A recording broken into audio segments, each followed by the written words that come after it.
The world knew him as the man who could not be broken. 16 years of You Can't See Me. 17 world championships. A body chiseled like it was built to survive anything.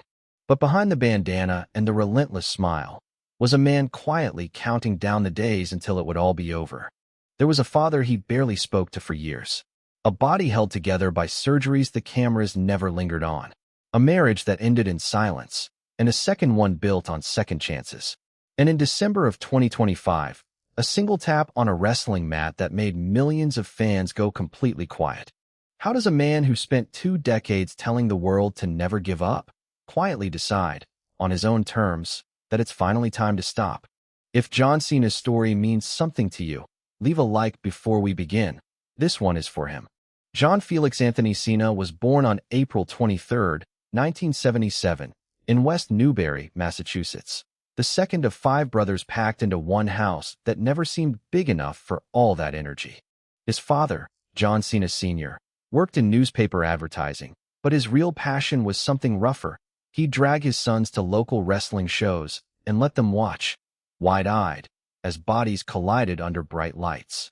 In that house, wrestling wasn't entertainment. It was a language the Cena boys used to fight, bond, and survive childhood together. Young John was small for his age, and according to what he shared in interviews over the years, he was bullied, teased, picked on, pushed around by kids twice his size. So he did what a lot of overlooked kids do. He decided to become someone nobody could ever push around again. He started lifting weights obsessively as a teenager. Not for sport, for survival. By the time he left for Springfield College to study exercise physiology, the skinny kid from West Newbury had transformed his body into something almost unrecognizable. And he wasn't done yet. Because somewhere deep down, John Cena had already decided. If the world was going to look at him, he'd make sure they couldn't look away. Cena's road to WWE wasn't a straight line. He worked as a bouncer and a limousine driver, competed in amateur bodybuilding shows, and eventually broke into pro wrestling through Ultimate Pro Wrestling in California, grinding through a developmental system most fans never even hear about. In 2002, he debuted on WWE television as The Prototype, a rapping, trash-talking rookie nobody expected to last. Critics dismissed him. Veterans doubted him. Some nights, the reaction from the crowd was closer to indifference than excitement. But Cena kept grinding, refining a rap battle gimmick, then reinventing himself again as the hustling, all-American hero who wore his heart, quite literally, on his t-shirt. He was competing in an era stacked with larger-than-life legends. The Rock, Triple H, Kurt Angle, performers who had already cemented their place in wrestling history. Cena had one advantage they didn't. He simply refused to stop evolving. And that refusal was about to collide with the moment that would define the next 20 years of his life. April 3, 2005. WrestleMania 21, Los Angeles. Cena stepped into the ring against John Bradshaw Layfield for the WWE Championship, a title he had never held before. The match was physical, dragged through the crowd barricades, brutal in a way that felt more like a fight than a performance. Late in the match, Cena hit his finishing move, the Fist Furon Attitude Adjustment, twice, and pinned Layfield to become WWE Champion for the very first time. As confetti fell and the arena roared, a 27-year-old Cena stood in the ring holding the title above his head. No longer the prototype, no longer the rookie nobody believed in. He later said that moment didn't feel like an ending to a struggle. It felt like the starting gun for an even bigger one. Because now, the entire company was about to be built around him. And that kind of pressure doesn't come with an instruction manual. What followed was one of the most dominant and most polarizing runs in wrestling history. Cena would go on to win the WWE Championship and World Heavyweight Championship a combined 17 times, a record that still stands as one of the most decorated in the company's history. He headlined WrestleMania main events. He feuded with legends, Triple H, Randy Orton, Edge, CM Punk, matches that filled arenas and defined entire wrestling eras.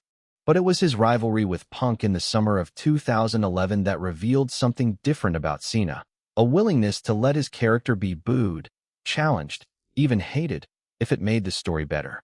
Off-screen, Cena became something even bigger than a wrestler. Through the Make-A-Wish Foundation, He granted more wishes than any other public figure in the organization's history, over 650 by some reports, quietly visiting sick children in hospitals with no cameras rolling, long before those visits ever became public knowledge. He built a career outside wrestling too, starring in films, hosting shows, releasing a rap album that, against all odds, went platinum. For over a decade, Cena was WWE's identity, the company's most bankable star, its most reliable performer, its walking, talking definition of never give up. But identities like that don't just disappear when a person needs rest. They demand a price, and Cena had been paying it quietly for years. Here's what the highlight reels rarely show. Over more than 2 decades in the ring, Cena underwent a staggering list of surgeries. A torn pectoral muscle in 2007 that required emergency surgery and sidelined him for months, a herniated disc, torn triceps, shoulder repairs, and more procedures than most professional athletes endure in an entire career. He kept coming back, every single time. By his mid-40s, Cena had scaled back his in-ring schedule dramatically, wrestling only a handful of matches a year since around 2018, a deliberate, disciplined decision to manage a body that had absorbed nearly 2 decades of physical punishment. And there was a quieter cost, too. The emotional toll of being on for the cameras nearly every single day for 20 years, of being the company's chosen symbol, whether he felt like a hero that day or not. Cena has spoken candidly, later in his career, about the complicated relationship he had with his own father growing up, a bond built on toughness and pushing limits, one that took years of adulthood to soften into something gentler. His personal life carried its own quiet struggles. His marriage to Elizabeth Huberdeau, his college sweetheart, ended in divorce in 2012 after 11 years together.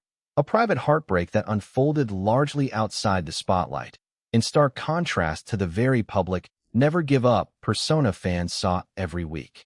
He would later find love again, marrying Shay Shariatsity in 2020 in a quiet, private ceremony, a much different kind of chapter, built away from cameras, away from scripts. Through all of it, the injuries, the divorce, the crushing schedule, Cena kept the same disciplined smile the world had come to expect. Until the day he decided the smile needed a rest too. The turning point wasn't a single dramatic event. It was something quieter, a decision made away from cameras, in July of 2024. Cena announced that 2025 would be the final year of his in-ring career. For a man who had spent over 2 decades being wrestling's most unbreakable figure, the announcement itself was a rare, honest admission. Even Cena has a limit. What followed was WWE's most ambitious farewell in company history, an entire year built around one man's goodbye, stretching from a historic Netflix debut of Monday Night Raw in January, through WrestleMania 41, through SummerSlam, and finally toward a single final night. Every match became a possible last time. Every city, a potential goodbye.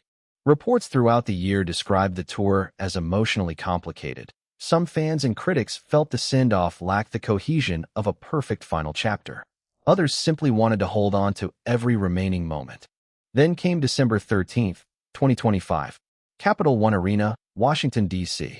His opponent, Gunther, one of modern wrestling's most dominant forces, decided through a tournament aptly named The Last Time Is Now.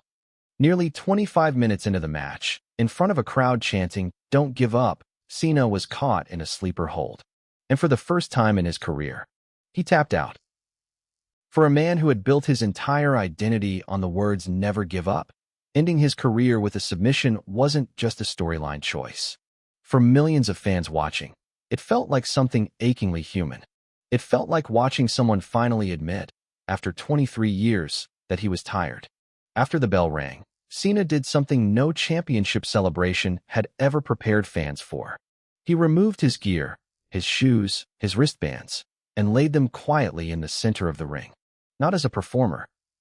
As a man closing a chapter of his life in front of the only family that had watched him build it, night after night, for over 2 decades. A tribute video played, featuring voices from Tom Brady to Jimmy Fallon, honoring a career that shaped an entire generation. Fellow wrestlers, some he'd feuded with for years, stood at ringside simply to witness the moment. Today, at 49, John Cena isn't chasing championships. He's stepping into a life built more around family, film projects, and a version of himself that doesn't need an arena to validate it. This story matters right now because it quietly dismantles the myth fans held on to for 20 years, the myth of the man who simply cannot be broken. Cena was never superhuman. He was a man who simply refused to stop until his body, his marriage, his years, and finally his own heart told him it was okay to. He came into wrestling as an overlooked kid from a crowded house in Massachusetts, chasing the feeling of never being pushed around again. He left it as one of the most decorated performers the industry has ever produced, beloved, booed, imitated, and impossible to ignore for over 2 decades. But in the end, it wasn't a championship, a rivalry, or a record that revealed who John Cena truly was. It was a single moment of surrender. A tap on the mat. A pair of shoes, quietly placed in the center of a ring he had called home since he was 25 years old. Because sometimes, the most powerful thing a legend can do isn't to win one final time. It's to finally, honestly, let go. If this story moved you, share your favorite John Cena memory in the comments. The world is still listening.